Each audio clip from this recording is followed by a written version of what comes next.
Hi, my name's Dave Poland, and I'd like to welcome you to Portland Film Beat. Tonight, my guest is Tyler Benjamin. He is a writer, director, editor, and producer at Trionic. Well, he's co-owner of Trionic Media. Tyler, welcome aboard. It's great to have you here. Thanks for having me here. Yeah, let's get started. So tell us about yourself. Where did you train, and how long have you been involved in film? Sure. I've probably been involved with film for about 10, 12 years right now. I went to a school down in Eugene, a little film department at Lane Community College. And pretty much right after that, I just jumped right in and started making movies and working in production. Right. How many years have you been doing it then? Yes, now 12 years, I guess. Is that right? Yeah. So how many productions have you been involved with? Do you even know? No, I don't know. Right. It's been a lot of short movies, a lot of features, a lot of commercials, music videos, the Right. And whole gambit. You've helped out a lot over at a company called Cheesy Flicks here in Portland. Yep, Cheesy Flicks is a DVD distribution company and also makes original content as well. Right, and you've been involved in that. You did some directing there, right? Yes, I've done a lot of directing. First started out as kind of a PA, production assistant, and then worked my way up to director pretty fast, I guess. Right, so mostly what you do now is directing. Yeah, I'd say 90% of it's directing, yeah. Mm-hmm. So yeah. do you do a lot of writing yourself as well? No, I don't really fancy myself as much of a writer. I'm kind of an idea guy, so when I come up with a script idea or a music video or something like that, I usually have somebody to bounce ideas off of, and then they get into the writing and the dialogue. Okay. Yeah. So did you add your little flavor to it? Usually I add and edit in the end. Yeah. Okay. How did you get involved with Cheesy Flicks? Was that just looking around, shopping around, needing a job? And no, it was a random thing. I needed some equipment. I needed some lights, and I was interning at the Northwestern Film Center many years ago, and I saw that Sean Skelding, who owns the company, had put up a little flyer saying any film students, any students in general that want to rent this equipment, we have it for very reasonable prices. And I went there. They were at St. John's at the time, and I was just kind of amazed. I mean, they had hundreds upon hundreds of DVDs there, whole little production facility, right, just kind of in the middle of St. John's. And Sean and I are kind of cut from the same cloth, so we got along really well, and I started working for him on this, that, and the other. Right. Okay. So what is your best film? Best film, that would be one that just came out last year called I Heart Monster Movies. And it's a documentary We're going to see a little bit of a trailer about that. Yeah. Okay, go on. It's a documentary about horror fans and what makes them so great or so weird or what have you. We'll talk. We'll wait till we get to the trailer and talk about that. So, what is your worst film? Worst film. Is that an awful question or what? No. I was thinking about that today. My worst film is called The Boob Tube Show. And it's kind of like Mystery Science Theater 3000 meets old 70s porn. So we would take out the sex scenes, and back in the 70s, porn had a lot of story to it. They were making fun of like James Bond or something like that, and so we had comedians sitting in front of a big movie screen and making fun of the film, and it was a huge learning experience on so many different levels. Is that right? Okay. You've been the assistant director, but now mostly you do your directing on your own. Yeah, I started out as an assistant director. That's a great way to learn, though. It is. They're two very different minds. One's business and one's creative, and if you can kind of straddle both those sides, then you're going to do pretty well. If you're just creative, then you're going to go nuts and you're going to be, filming all day and go over budget and so forth. But if you can have that business side as well, then it's always in the back of your head to like keep moving, keep pushing. Let's do it efficiently and get it done right. Right, great. So, do you want to talk about The Reconciler at all? Sure. I mean, yeah, that was. Tell us about the premise of it. You Yeah. have a little bit of a kind of a known person in it. Too. Yeah. I mean, that was Is it a movie. okay to talk about that? Of course it is. Yeah. I actually know Roddy Piper. Oh, that's great. Yeah. We Roddy used to work Piper's out great. together at the gym. We worked out the same gym. Oh, that's awesome.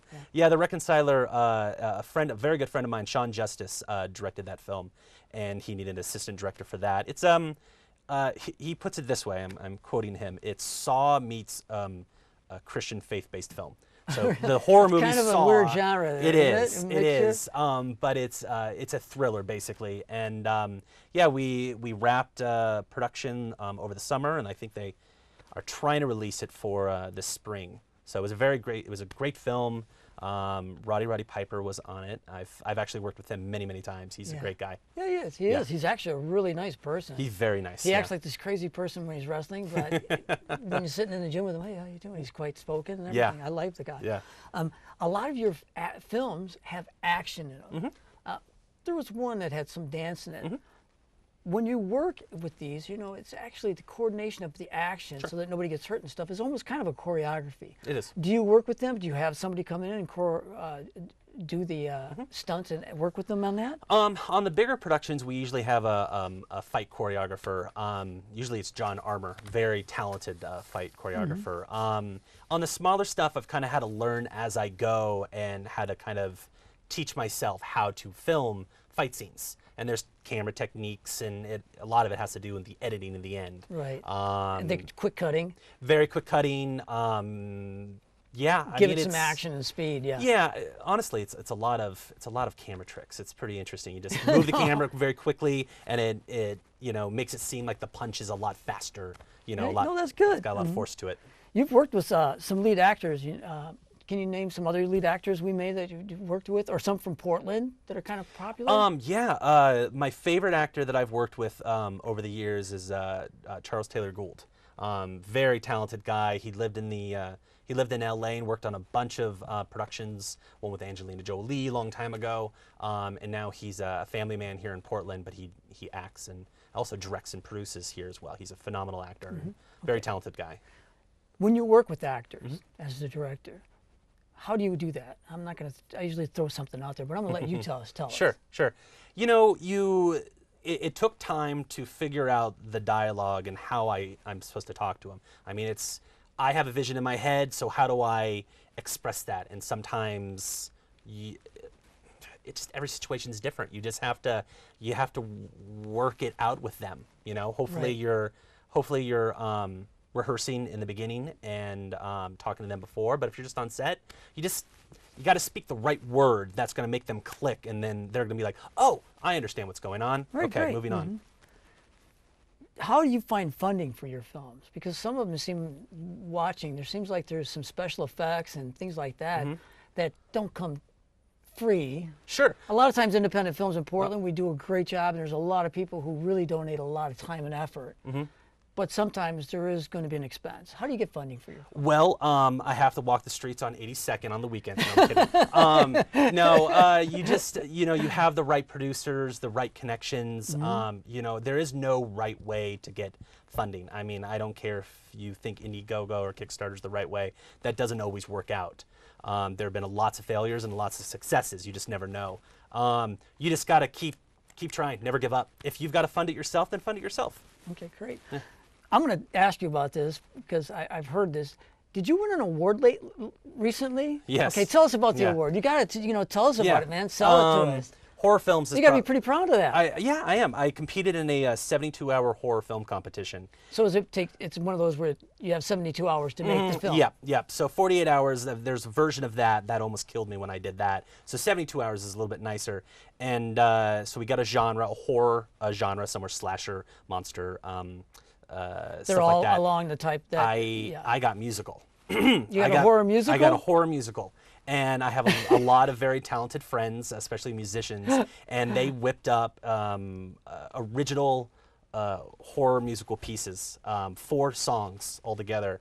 And what was the total length of it? It was about 10 minutes. Okay, wow, that's pretty good though. Yeah. I think that 48 hours limited to 7. Yeah, was there a restriction? Like it was about 10. I think they wanted between the 8 and 10 mark. Did you have to have a specific line? Oh yes. Yep. Did you have to have a specific prop? The whole gambit. Exactly. All right. Yeah. So, yeah. Well, and then you wrote it, directed it, shot it. Did you edit it? No. I mean, I had a whole team. It was actually one of the best teams I've ever worked with. How many people I had a worked with writer. I'd say there was about 10 people on the team itself. Wow. I had an editor. I had 2 cameramen. I had a writer. I had a music composer. I had multiple actors. I mean, when you have everybody in their assigned positions and you're keeping, so people don't have to wear that many hats, this production always goes a lot smoother, and that's the way productions are supposed to be. If you have the people to do it, of right? course, Because a lot of times on these independent films, the director will also wear a producer hat at times, and And You're all these, holding a camera and you're holding a shotgun mic. And, oh, I've and been the whole there. nine, Actually, whole my nine wife yards. held one of them, and I held the other. Yeah. It's exactly what you do. Yeah. Gosh, getting back to the film, is it out there on YouTube or anything that we can watch? It's on Vimeo. It's because it's a horror film. It's very gory and it has nudity. But you can find it at my Vimeo account. It's on there. Okay, which I but believe I think they're going to put up the. There it is. Is the that address. Yeah, there it is right there. So All right, that's good. Yeah, No. you can go and watch that, and it's not work safe. it? Okay, there you are. Don't want That's you to good. work. Tell us again. What was you won first prize? I won first prize. Yep. So was I that also, a nationwide thing? No, it was a local thing. Our team won first prize, won best director, best actor, and best music. Well, that's a great thing. Yep. Yeah. So, yeah, very proud of that. Very proud, and very proud of my team. wow. You know, right now what we're going to do is we're going to cut to the trailer for Monster, which is actually the. A documentary. I Heart Monster Movies is a documentary, a It's feature-length documentary. It's a documentary, and we'll be right back.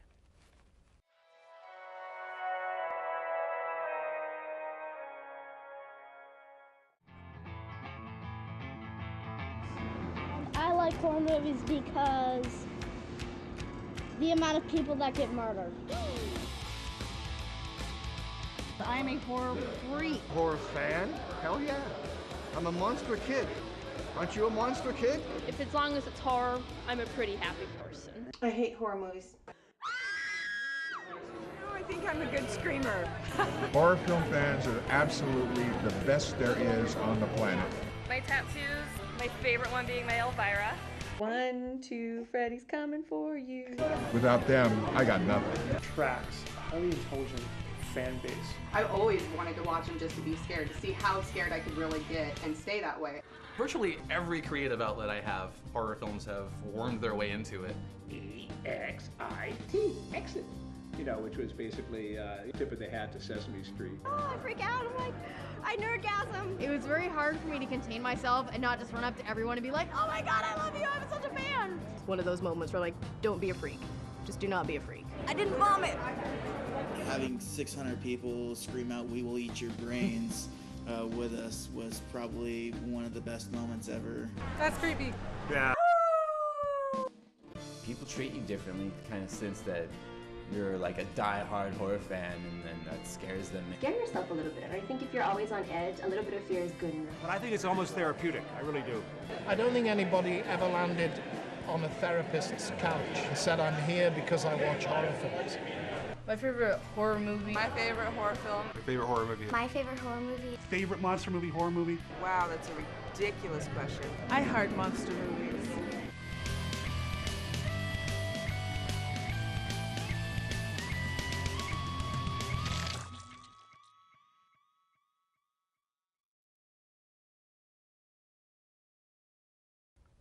Well, that was a lot of fun to watch. So where did you shoot that? Was it shot in one place, or was it like shot at Comic-Con? Or Oh, it was shot. Crypticon? It was shot in the Northwest, between Portland and Seattle. ZombieCon was one. Crypticon was another. There was a horror-themed bar that we filmed at called the Lovecraft here in town. Anything. I've never heard of it. I'm gonna have to go there. Is it actually? Yeah, if you know anything about Lovecraft, it's got stuff painted on the walls. It's got quotes from the books.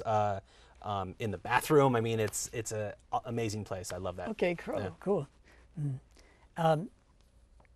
What was your favorite thing about shooting a documentary as opposed to a narrative film? I would say That's the first documentary you've done, isn't it? That was the first. Yeah, it was. It was interviewing the celebrities. I'm a horror fan myself, and so I'm basically making a film about my people. And so when I'm interviewing, I got to interview Bill Moseley and Leanna Quigley, very big horror celebrities. Well, there was a number of people in the background that you had captured. Mm-hmm. I can't think of anybody's names. We had Ron. Was it? No, that was a different project. For that one, like I said, it was Bill Moseley, Sid Haig. I'm sure I'm leaving some people out. Okay, that's all right. Mm-hmm. The mother from E.T. I forget her name all of a sudden. Dee Wallace. Dee Wallace, thank you. That's yeah, right. I just yeah. saw the picture. I should remember. Yeah, Dee Wallace. She I didn't know she's a big horror. Bit. She what? She schooled me a little bit, so I went to go interview her at her booth, like I typically do. I didn't know she was a horror film. She's been in a bunch of horror films. Yeah, Cujo and That's I'm drawing a blank for the other ones. But That's anyway, okay. so we go and film her, and I just assume she wants to be at the desk, at her table, and she's just like, "Oh, honey, women my age, we do not look good under these bad fluorescent bulbs. Let's go find some natural light, and in the future, you should probably have a light on your camera." Well, I didn't have a light because they were kind of big, and I didn't have access to power. But she totally schooled me and put me in my place, and it was a great moment. D. Wallace. Is that in the trailer? No, it's not. It was behind the scenes. I think everybody was too afraid to like film or do anything because she's, chewing me out for not bringing a light for her. Okay, great. Right now we're going to cut to a second, and this is Tyler Benjamin's reel. You shoot a lot of different genres and stuff. We're going to see that here in this. So hold on. We'll be right back.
Interesting. So we got music videos, commercials. Tell us all the different things that you do. Sure. Is this is it Trionic, right? Well, this has just been my entire career. Okay. All the best stuff. So I've done lots of music videos with local bands. Smooch Knob, Sheena G is a Latin hip hop artist that sung the entire song in Spanish. So making that music video was very interesting because I don't speak Spanish. I had no idea what she was saying. Kind of makes you wish you did speak Spanish, doesn't it? Right, exactly. And then Toxic Zombie is a horror-themed band here, and I'm very good friends with them, so I've done 2 music videos with them. You do commercials as well, then? Yeah, I've done a few commercials. I haven't done any recently, so that's probably not big on my list of credits. Okay, great. So what is your favorite part of filmmaking? Being on set. I live and breathe being on set. I just comes to me naturally for some reason. Maybe I've done it long enough, I don't know. But when I'm on set, there's never enough time in the day, and I just love working with the crew and the actors, and yeah, I love it. You've worked with a lot of different cinematographers then, I take it. Oh yeah, definitely. How do you work with cinematographers then? Do you let them set up the shot and shoot it their way, and then once their way, once your way, or you let them go and tweak it? I'd say for the most part, I let them I give them a rough idea of what I want to do, close-up, long shot, whatever. And then I just let them put their own flair to it. I don't want to micromanage them. And then if there's a very particular way I want it to be shot, then I speak up. Right. But that doesn't, that's not every shot. Do you use a lot of camera movement, or are you basically like to lock it down? I love camera movement. Okay. Yeah, it needs dolly, jib, everything. Steady cam. Yeah. Yeah, it's got to have camera movement in some way. So do you try and do a lot of long single shots, or are you more of a... Well, I guess that depends on how good the actor is. It does, and how well they can find their marks without having to look down. Right. Yeah. Yeah, it's true. What's your least favorite part of making films? Oh, I'd probably say it's pre-production. It's never fun, but it's one of the most important things. You have to do it. Yeah. It makes production go so much smoother. It is. And as an assistant director, that's a big chunk of my job, and I like it, but then I hate it at the same time. Right. It's tedious at times. Right, okay. Who is your favorite director, as far as an A-list type of director? Well, George Romero is a very famous horror director. But somebody bigger than that, really A-list, I'd say Joss Whedon. the guy who did Avengers and started on Buffy, which is a guilty pleasure of mine. Oh, Buffy really? the Vampire Slayer, the TV show. Yeah, just I grew up on that, and yeah, he's a phenomenal director and a redhead too. So I have to give him props for that. Okay, so the vampire. Were you involved when Cheesy Flicks made? Was it Vampire Strippers, or I can't remember the name? Oh, it was, well, one was I Am Virgin, which had to do with vampires, and the other one was Stripper Land. That was a parody of Zombieland about stripper zombies. Yes. Right. Right. Did you were assistant director on both those, weren't you? I was, and second unit director. Okay. Yeah. Oh, they did actually have a second unit then. Oh yeah. Go Oh out yeah. and We do- had lots of do, little things to film. B-film and stuff. Get their B-roll. B-roll. Yep. If you could work with an A-list director, would it be who would it be? George Romero again? Or? I mean, George Romero, absolutely. Judd Apatow is a personal favorite of mine. Comedy's probably my other genre that I like the most, and Judd Apatow is, I mean, he's amazing at it. He's a phenomenal writer and director. So I'd love to work with him someday. All right, good. What is your favorite film? That would You got a couple of them, I'm sure, but narrow it down. We know your genre is horror and thriller type films. Yeah. When I was 14 years old, I stumbled upon Dawn of the Dead, the original 1970s Dawn of the Dead, and I can watch that film over and over and over again, which I have, and that's how I categorize my favorite film, something I can watch over and over again and get something new out of it. All right. Well, then you must have drawn some inspiration from that for some of your projects. What inspiration have you drawn from Dawn of the Dead? Just subtext, it's not just what you see on the screen. There's subtext with what the characters are doing and stuff like that. Okay. A-list actors and actresses. If you could direct an A-list actor, who would it be? And also an A-list actress, who would they be? Well, A-list actress would be Heather Graham. I love Heather Graham. Okay. I've always had a crush on her. So working with her, just meeting her, probably the same thing. So you want to work with just because you got a crush, you want her around? Yeah, okay. Impress her. That's all right. Run away with her, maybe. My girlfriend would kill me. But that's all right. Bring her with. That's right. There you go. A-list actor, I honestly, there's none that really, really pop out that I would want to work with. I don't know why. I guess I don't care. I mean, I would love to work with any one of them, but there's not one that just pops out that's like, oh, I got to work with them. Okay. Oh. Any advice, since you've done a lot of filmmaking, independent and low budget for sure, what can you tell the audience members? Look at the camera, tell people there's a lot of people out there wondering, how can I get my film made? Yeah. Just give them some advice on what to do. My biggest advice, and this is what I did, maybe it'll work for you, maybe it won't, but just work on as many projects as possible. And I'm not talking about your own. Learn from other people. Learn from other people's mistakes. You got to give in your all time. honesty. I think you got to give your time. Yeah, you got to, and work in the different departments. Work in sound, work in lighting, camera, and just get a really good idea of what it takes to make a film, because it is a team, and without that team, one guy, it's hard to make a movie. People have done it, but it's incredibly difficult, and it's real difficult. I've done it. Yeah. It's extremely difficult. And then you got to edit it, and the sound, and actually the sound on them doesn't turn out as good as you think. Oh man. And you need good quality sound. You got to have sound. That's probably the biggest thing. Like, I don't care what camera you're using. Ultimately, it is the sound that is the most important thing, in my opinion. Mine too. You have to have it.